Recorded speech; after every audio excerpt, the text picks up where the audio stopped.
Imaginez les cieux en émoi. Des anges immaculés, purs de toute faute, observent la terre et murmurent « Si nous étions humains, jamais nous ne pécherions ». Allah, dans sa sagesse infinie, relève le défi le plus terrifiant. Il envoie 2 d'entre eux, Harut et Marut, plongés dans les abysses de Babylone, armés d'un savoir maudit, la magie noire elle-même. Un test divin qui fait trembler les trônes célestes. Pourquoi ce sacrifice? Pour révéler notre fragilité et sa miséricorde sans limite.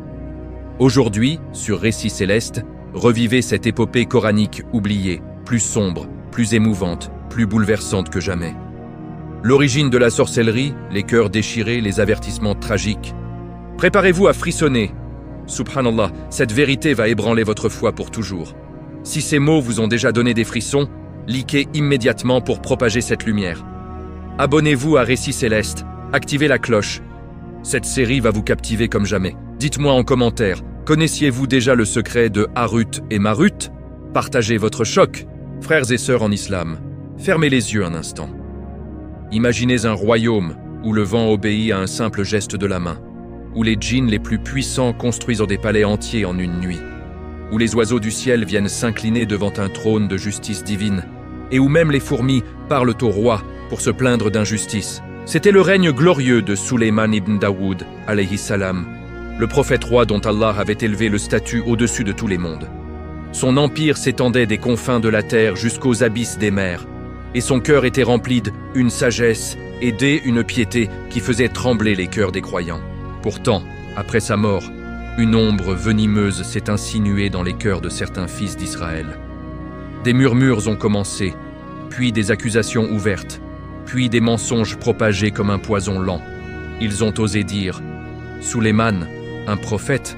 Non, c'était un sorcier. Ses miracles n'étaient que tromperies. Ses pouvoirs venaient des démons, de grimoires interdits, de pactes occultes avec les forces des ténèbres. » Subhanallah, quelle audace! Accuser un homme qu'Allah avait choisi, qu'il avait comblé de bienfaits inimaginables, qu'il avait rendu maître du vent, des djinns, des animaux, accuser Sulayman de sorcellerie, comme si le Créateur pouvait permettre à son messager de pactiser avec le mal. Ses cœurs aveuglés par elle, envie, et elle, orgueil, refusèrent de voir la vérité simple. Tout pouvoir extraordinaire vient d'Allah seul, et quand il le donne à un prophète, c'est un miracle pour confirmer sa mission. Pas une magie pour dominer les âmes. Mais pour eux, la grandeur de Sulayman ne pouvait être sainte. Elle devait être diabolique. Ils préféraient croire aux mensonges des démons plutôt qu'à la lumière divine. Allah, le juste, le protecteur de ses messagers, n'a pas laissé cette calomnie prospérer éternellement. Dans le Coran, il a descendu une vérité qui purifie les cœurs. Écoutez ces paroles divines. Et ils suivirent ce que les diables racontaient contre le règne de Sulayman. Sulayman n'a jamais mécru, mais les diables ont mécru. Ils enseignaient aux gens la magie et ce qui avait été descendu aux 2 anges à Babylone, Harut et Marut. Mais ceux-ci enseignaient rien à personne tant qu'ils n'avaient pas dit « Nous ne sommes que une tentation. Ne soyez pas mécréants. » Et ils apprenaient d'eux ce qui séparait l'homme de son épouse. Mais ils ne pouvaient nuire à quiconque qu'avec la permission d'Allah. Et ils apprenaient ce qui leur nuisait et ne leur profitait point. Et ils savaient bien que celui qui en procurait haine aurait aucune part dans elle au-delà. Quel mauvais marché ils ont fait de leurs âmes. S'ils savaient, Allah déclare clairement, Sulayman n'a jamais mécru. Jamais. C'est une affirmation divine plus solide que les cieux et la terre. Ce sont les démons qui ont menti, qui ont semé la magie parmi les hommes, brisant les foyers, semant la haine. Et voici la révélation qui nous glace le sang. Allah mentionne 2 anges, Harut et Marut, descendus à Babylone avec un savoir si dangereux qu'ils pouvaient déchirer le lien sacré entre un époux et son épouse. Des anges enseignant la magie? Comment est-ce possible? Des êtres de lumière pure qui n'ont jamais désobéi une seconde, portant en eux le secret le plus sombre de la tentation humaine. Était-ce une punition? Jamais. Les anges sont innocents par nature. Était-ce un caprice? Impossible. Allah est le sage par excellence. Alors pourquoi? Pourquoi Allah a-t-il permis à ces 2 nobles créatures de descendre sur terre, dans une cité gangrenée par la corruption, avec un pouvoir capable de détruire des âmes? La réponse se cache dans un dialogue céleste ancien. Depuis la création d'Adam, les anges observaient l'humanité avec stupeur. Ils voyaient les injustices, les trahisons, les cœurs qui choisissaient le mal. Et certains, dans leur pureté, ont murmuré par incompréhension sincère « Si nous étions à leur place, nous ne tomberions jamais. Nous serions bien meilleurs qu'eux. » Allah, qui connaît l'invisible, a entendu cette pensée. Dans sa sagesse, il a décidé de leur montrer la vérité de la condition humaine, la faiblesse face au désir, la puissance du libre arbitre et surtout l'immensité de sa miséricorde. Il a choisi 2 anges parmi les plus élevés, Harut et Marut, et il leur a proposé une mission qui fait frissonner. Descendez sur terre, prenez forme humaine, ressentez la lourdeur de la chair, les pulsions, les tentations. Enseignez aux hommes la magie, mais avec un avertissement clair et répété. Nous ne sommes qu'une tentation, ne devenez pas mécréants. C'était le test ultime, pas seulement pour l'humanité, mais pour démontrer aux anges, eux-mêmes, à quel point El Chol, homme, est fragile, et à quel point la guidance de Allah est précieuse. Et ces 2 anges, par obéissance totale, par amour absolu pour leur Créateur, ont accepté. Ils ont dit « Ô notre Seigneur, nous acceptons ». Ils ont plongé de la lumière éternelle vers les ténèbres de Babylone, vers un destin qui allait révéler la fragilité de l'âme humaine et la grandeur de la miséricorde divine.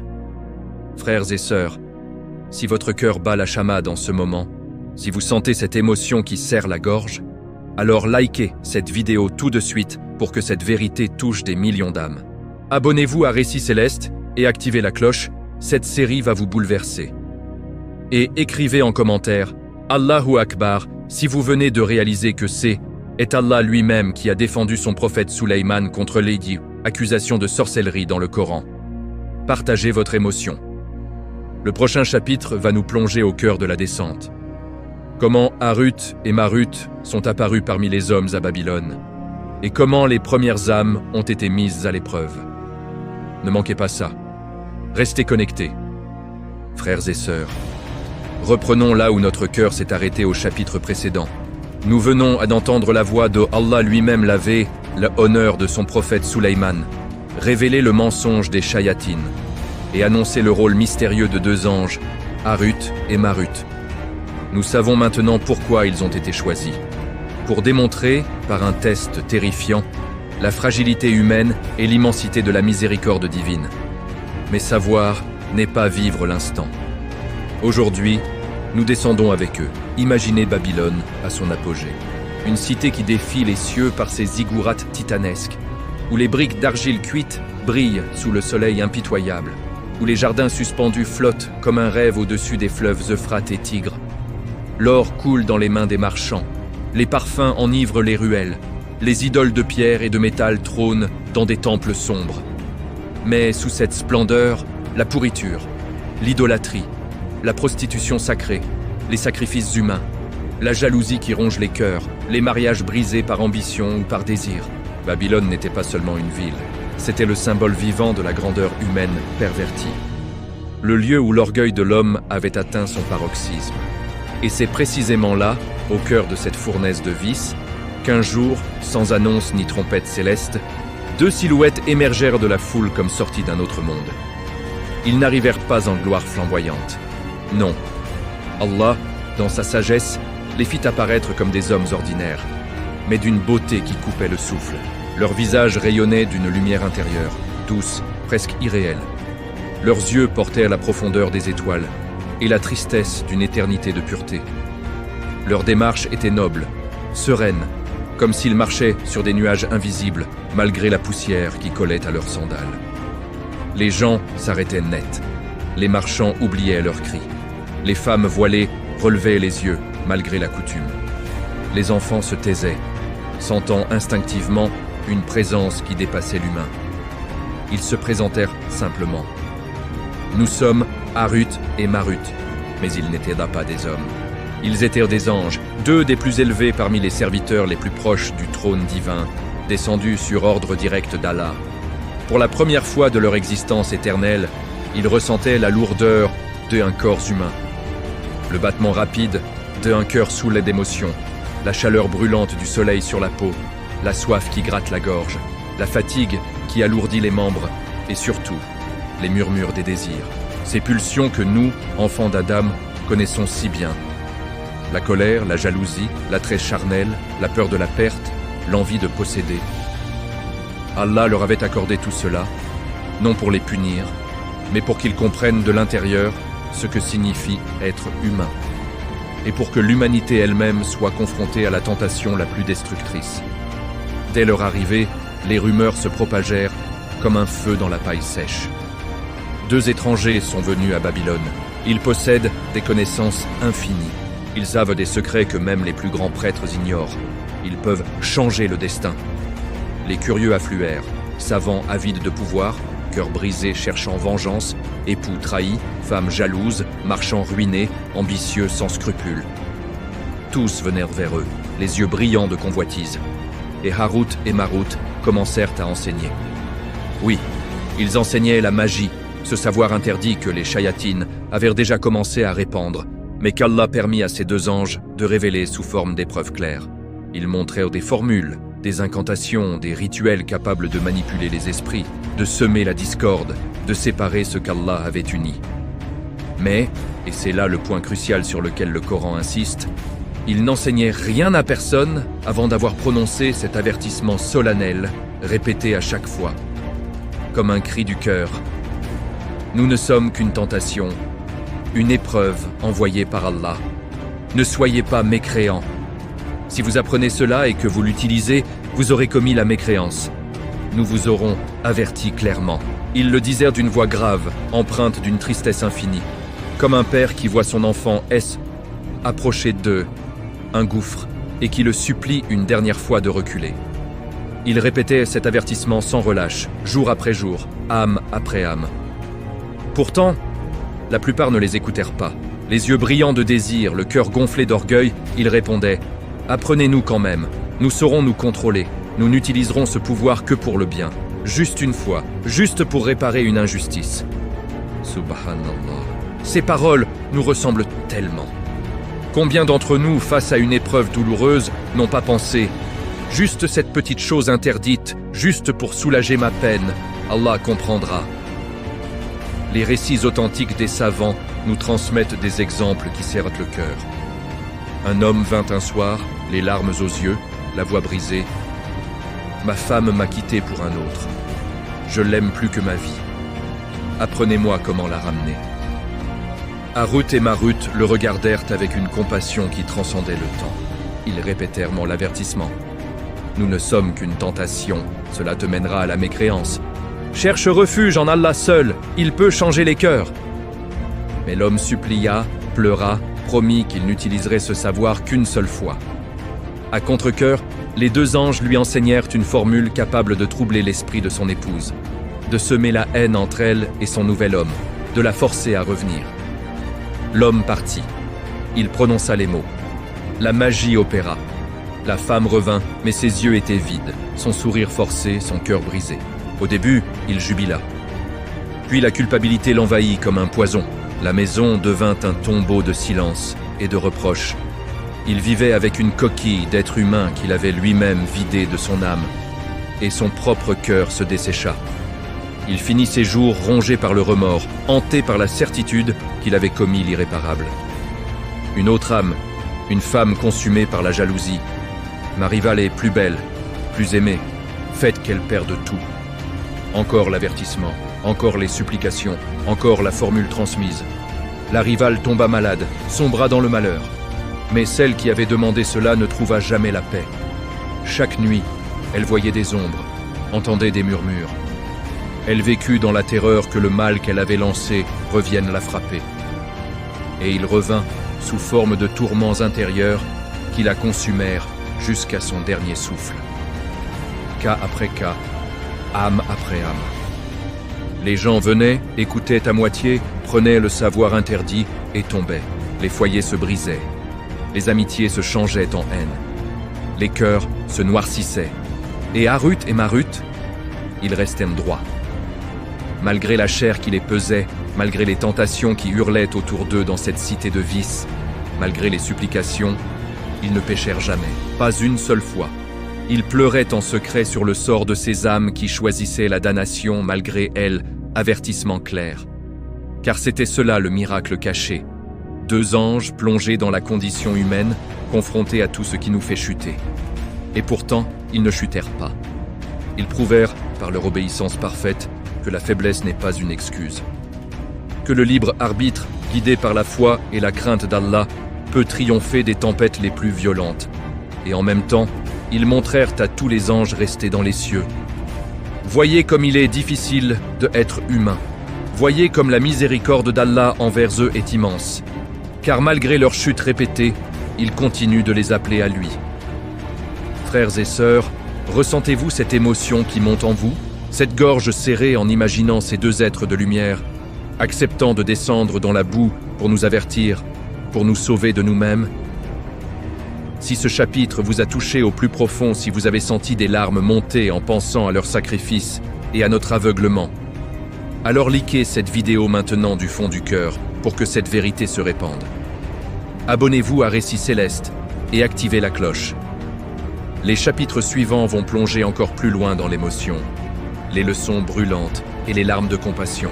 Et écrivez en commentaire, sincèrement, Astaghfirullah si cette histoire vous a fait réfléchir à une fois où vous avez été tenté de chercher un raccourci interdit pour résoudre une douleur de votre vie. Partagez votre vérité. Frères et sœurs, prenons une profonde inspiration ensemble. Nous venons de vivre à travers les chapitres précédents la calomnie injuste contre Suleyman alayhi salam, la réponse fulgurante d'Allah dans le Coran, le défi céleste lancé aux anges et surtout la descente déchirante de Harut et Marut dans les rues poussiéreuses et corrompues de Babylone. Nous les avons vus, ces 2 êtres de pure lumière, enveloppés dans la chair fragile, affronter les mêmes tentations que nous. Répéter inlassablement leur avertissement solennel « Nous ne sommes qu'une tentation, ne soyez pas mécréants ». Et pourtant assister, le cœur brisé, à la chute répétée des âmes qui ignoraient de leurs paroles. Mais maintenant, arrêtons-nous un instant au milieu de cette tempête d'émotions. Au-delà des histoires qui nous serrent la gorge, au-delà des foyers brisés et des remords qui hantent les nuits, se cache un trésor inestimable. Les leçons éternelles qu'Allah, dans sa sagesse infinie, a voulu graver dans nos cœurs à travers cette épreuve céleste. Ces leçons ne sont pas pour les seuls habitants de Babylone il y a des millénaires. Elles sont pour nous, ici et maintenant, en 2026, face aux mêmes pièges déguisés sous des formes modernes. La première leçon, la plus cruciale, la plus abyssale, la différence fondamentale entre le miracle divin et la magie noire. C'est une distinction qui sépare le paradis de l'enfer, la lumière éternelle des ténèbres consumantes. La magie, sire, frères et sœurs, n'est pas un don. C'est une illusion destructrice, un pacte caché avec les forces obscures, une rébellion ouverte contre l'ordre parfait d'Allah. Elle manipule la création sans sa permission explicite. Elle vole la libre volonté, sème le chaos pour un bénéfice éphémère, et surtout, elle mène directement à la mécréance, kufr. Souvenez-vous du verset « Et ils apprenaient d'eux ce qui séparait Lot, homme de son épouse ». Pourquoi Allah mentionne-t-il spécifiquement cela? Parce que le lien conjugal est, un des signes les plus sacrés de sa miséricorde.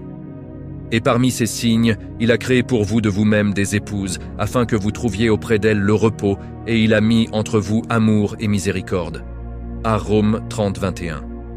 Briser ce lien par la contrainte occulte, c'est défier Allah dans ce qu'il a uni. Chaque formule apprise auprès de Harut et Marut, chaque rituel utilisé, portait en lui ce poison. Il exigeait, au fond, de renier la souveraineté d'Allah sur les cœurs et les destins. Contrastons cela avec les miracles des prophètes. Ah, quelle beauté infinie! Les miracles, mujizat, ne sont pas des tours de force personnels. Ce sont des signes directs d'Allah, accordés à ses messagers pour confirmer leur vérité et guider les cœurs vers la foi pure. Suleyman commandait au vent, aux djinns, aux animaux, non par un grimoire maudit ou un pacte démoniaque, mais par la permission explicite d'Allah. Et nous soumîmes à Suleyman le vent et les djinns qui travaillaient devant lui par permission de leur Seigneur. Saba 34, 12. Moïse fendit la mer par l'ordre divin, non par incantation. Isa ressuscita les morts par la miséricorde d'Allah, non par alliance avec les ténèbres. Les miracles élèvent l'âme, renforcent la tawhid, unissent les peuples sous la bannière de la vérité. Ils ne brisent pas, ils guérissent, ils ne trompent pas, ils illuminent. Et surtout, ils ne mènent jamais à la mécréance, car ils viennent directement de la source de toute pureté. Pourquoi cette distinction est-elle vitale pour nous aujourd'hui? Parce que l'humanité, dans sa curiosité insatiable et sa faiblesse face à la souffrance, court toujours après le pouvoir facile. Une maladie incurable, un conjoint qui s'éloigne, une injustice criante, une pauvreté écrasante, et au lieu de nous tourner vers Allah en patience, sabre, en dua sincère, en tawakkul total, nous cherchons des raccourcis. Juste une petite formule, juste un talisman, juste un marabout qui promet. Allah comprendra, c'est pour le bien. Subhanallah, c'est exactement ce que disaient les gens de Babylone. Et Harut et Marut nous ont montré où cela mène, à la perte de l'âme, à la mécréance, à un marché désastreux, où on vend au-delà contre un gain illusoire dans ce bas monde. La deuxième leçon brûlante, la curiosité interdite, est l'arme la plus efficace de Shaitan. Depuis Adam et Hawa alayhim salam, qui ont goûté aux fruits défendus par simple curiosité et par la promesse d'un savoir supérieur, l'homme mort à l'hameçon du « et si ». Les tafsirs nous rappellent que les habitants de Babylone ne venaient pas vers les deux anges par soif de connaissances pieuses ou pour se rapprocher d'eau d'Allah. Non, ils venaient par avidité, par envie de dominer, de venger, de posséder ce qui leur échappait. Shaitan murmurait « Imagine ce que tu pourrais accomplir, imagine la gloire, la revanche, l'amour forcé. » Et nous mordons encore aujourd'hui. Applications de voyance en ligne, chaînes YouTube promettant des formules secrètes, amulettes vendues sur les réseaux, charlatans qui exploitent la détresse. Chaque fois que nous nous approchons de ce voile interdit, nous répétons l'erreur de Babylone. Mais voici le moment qui nous émeut jusqu'aux larmes. Celui qui rend cette histoire inoubliable et qui nous remplit d'une gratitude infinie. Ces anges parfaits, Harut et Marut, n'ont pas été forcés à descendre. Ils ont accepté ce rôle si périlleux par une obéissance qui frôle le sacrifice suprême. Eux, qui vivaient dans la proximité éternelle d'Allah, baignés de lumière et de paix infinie, ont choisi de plonger dans notre monde de tentation, de lourdeur, de péché, pour nous montrer notre propre faiblesse. Imaginez-les, la nuit tombée sur Babylone, assis seuls sur un toit ou dans une ruelle sombre, observant les humains succomber un à un. Leurs yeux angéliques, habitués à la splendeur des cieux, contemplent maintenant la laideur du péché, la trahison, la cruauté. Et ils pleurent. Oui, les anges pleurent, frères et sœurs. Pas de larmes de faiblesse, mais de compassion pure, de tristesse profonde pour notre aveuglement. Ils pleurent sur nos cœurs qui préfèrent l'illusion à la vérité, le pouvoir éphémère à la miséricorde éternelle, l'instant de plaisir à l'éternité auprès d'Allah. Ils pleurent en murmurant des douas pour nous. Ô Allah, pardonne-les, car ils ne savent pas. Ils ne savent pas à quel point tu les aimes, à quel point tu attends leur retour. Leur sacrifice n'était pas une punition, mais un acte d'amour divin. Montrer que même plongés dans notre condition, ils restèrent fidèles, pour que nous, en les contemplant, trouvions la force de résister. Cette leçon n'est pas du passé. Dans notre monde saturé de nouvelles formes de sorcellerie, voyance par IA, rituels TikTok, promesses de richesse rapide via des moyens douteux, Harut et Marut nous appellent encore. Nous sommes une tentation. Ne soyez pas mécréants. Revenez à Allah seul. Frères et sœurs, si ces paroles ont touché votre âme, si vous sentez déjà cette émotion gonfler dans votre poitrine, cette gratitude immense envers ces deux êtres de lumière qui ont enduré notre monde pour nous éclairer, alors likez cette vidéo du plus profond de votre cœur pour que d'autres âmes soient sauvées. Abonnez-vous à Récits Célestes et activez la cloche. Les chapitres suivants vont encore plus loin dans émotion brute et la réflexion qui change une vie. Et partagez en commentaire du fond du cœur. Quelle est la plus grande leçon que vous tirez de cette distinction entre miracle et magie? Écrivez Alhamdulillah si cela vous a fait méditer sur votre propre curiosité passée ou présente.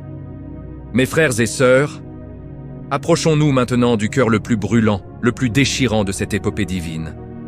Nous avons traversé ensemble l'injustice des accusations contre Suleyman alayhi salam.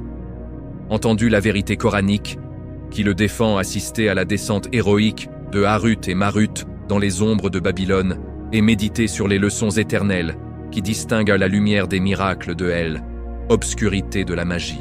Mais tout cela nous a menés ici, au sacrifice inimaginable de ces deux anges parfaits, à leurs larmes silencieuses pour des âmes qui choisissaient l'abîme malgré leurs avertissements répétés. Imaginez la scène, la nuit tombée sur Babylone.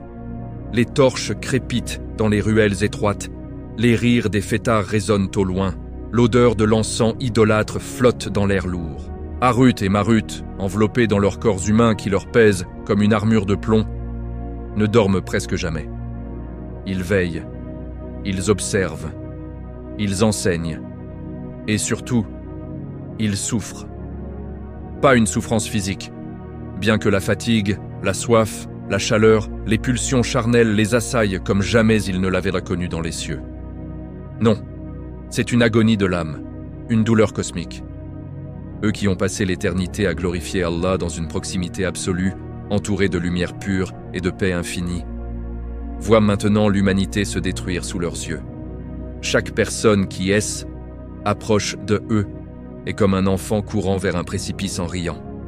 Et malgré leurs supplications répétées, nous ne sommes qu'une tentation, ne soyez pas mécréants, la plupart sautent dans le vide.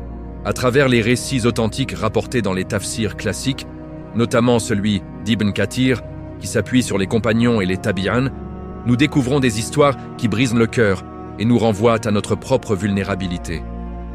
Il y eut cet homme, un érudit en apparence pieux, qui vint un soir tremblant d'ambition contenue.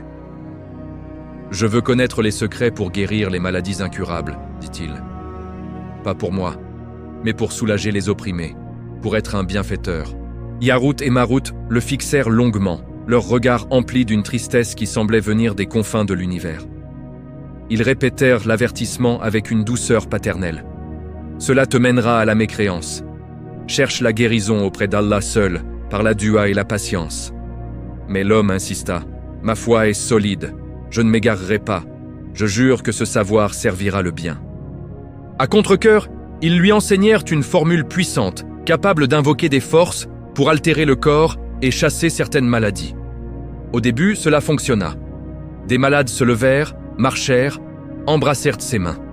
La foule l'acclama comme un sauveur. Mais bientôt, la gloire le corrompit.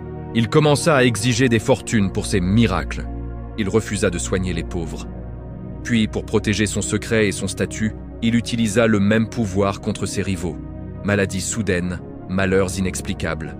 Sa foi s'effrita comme du sable emporté par le vent.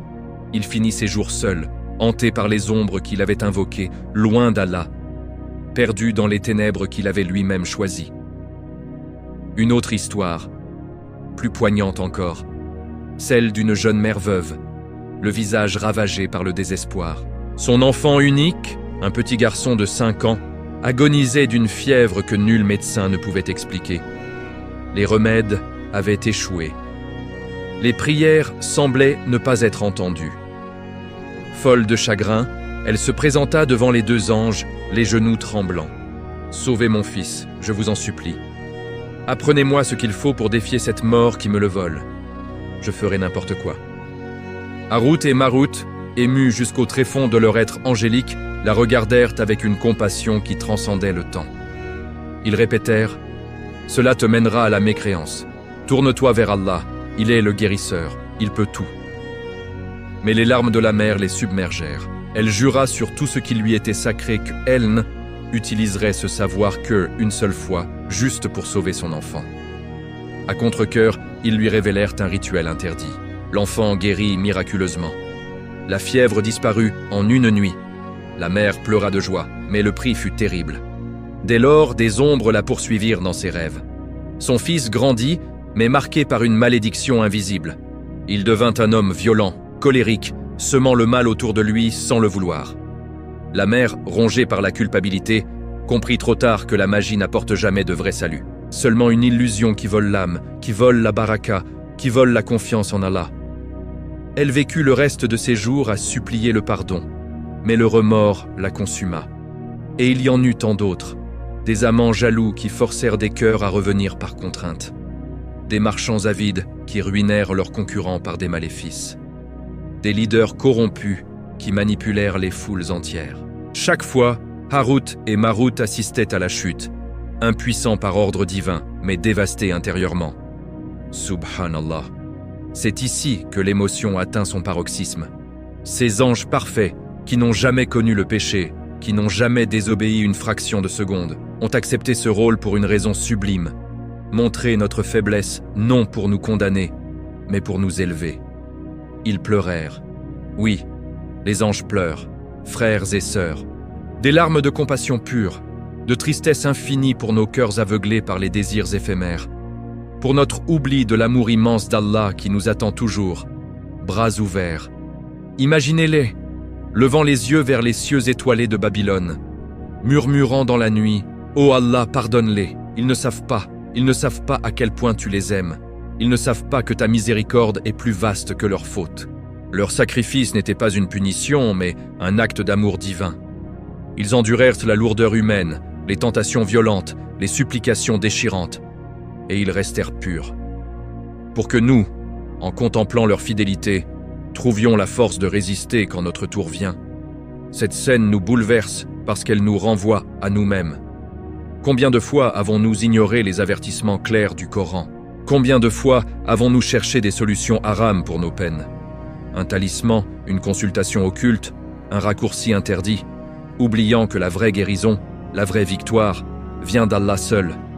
Frères et sœurs, si ce chapitre vous a ému jusqu'aux larmes, si vous sentez cette connexion profonde avec ces anges qui ont souffert pour nous éclairer, alors likez cette vidéo en cet instant précis, comme un remerciement à leur mémoire et à leur sacrifice. Abonnez-vous à Récits Célestes et activez la cloche. Le chapitre final approche avec le retour triomphant des anges vers les cieux, les protections divines infaillibles contre toute forme de magie et un bouclier éternel que vous pourrez porter dans votre vie quotidienne. Cela pourrait changer votre existence. Et confiez-moi en commentaire, du fond du cœur, quelle histoire de tentation dans ce chapitre vous a le plus touché? Laquelle vous a fait penser à une épreuve personnelle que vous avez traversée? Écrivez Allahu Akbar si cela vous a rappelé combien la miséricorde d'Allah est grande même quand nous faiblissons.